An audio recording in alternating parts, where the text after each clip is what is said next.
Ce vendredi 25 août, un hommage national a été rendu à Jean-Louis Georgelin aux Invalides, à Paris. Un événement auquel se sont rendus de nombreux politiques ainsi que plusieurs personnalités françaises, dont les familles Arnaud et Pinault. Il aurait dû fêter ses 75 ans dans quelques jours.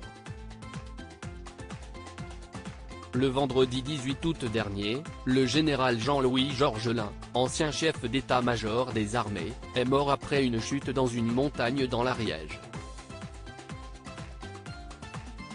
Le PGHM, peloton de gendarmerie de haute montagne, est intervenu sur les pentes du Mont Vallier, et a découvert le cadavre d'un homme qui a été formellement identifié comme étant le général Georgelin, a fait savoir un représentant du parquet de Foix, tout en précisant que la piste de l'accident était privilégiée.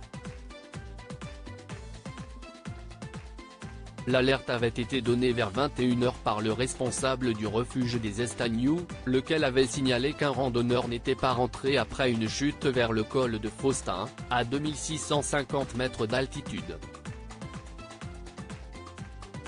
Le président Emmanuel Macron l'avait choisi personnellement pour superviser la reconstruction de la cathédrale Notre-Dame de Paris, après l'incendie à la mi-avril 2019. Sa disparition a évidemment suscité une peine immense chez le chef de l'État, qui lui a rendu hommage sur X, plateforme anciennement appelée Twitter. La nation perd l'un de ses grands soldats. La France, un de ses grands serviteurs. Et Notre-Dame, le maître d'œuvre de sa renaissance, a-t-il écrit. Emmanuel Macron a donné un discours ce vendredi 25 août, un hommage national a été rendu au général Jean-Louis Georgelin à l'hôtel des Invalides. Face à une foule émue, le président Emmanuel Macron a salué la carrière d'un serviteur de l'État et de la République, d'un amateur secret du patrimoine devenu une figure familière, le général de la cathédrale. Mon général, le 8 décembre 2024, les portes de Notre-Dame s'ouvriront.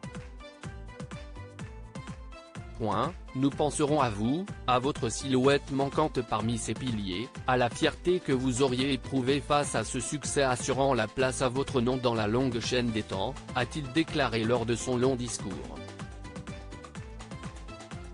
À ses côtés se trouvait notamment la première ministre Elisabeth Borne, ainsi que son épouse Brigitte Macron. Sur place se trouvait aussi la maire de Paris Anne Hidalgo, mais aussi des personnalités du monde des affaires comme le clan Arnaud, avec le père, Bernard, actionnaire majoritaire du groupe LVMH, accompagné de ses fils Antoine, directeur général de Berluti et président de l'Europiana, et Frédéric. Sans compter sur le clan Pinault, représenté par le patriarche François Pinault, accompagné de son fils François-Henri, le mari de l'actrice Salma Hayek. Du beau monde réuni pour un dernier adieu au général Jean-Louis Georgelin.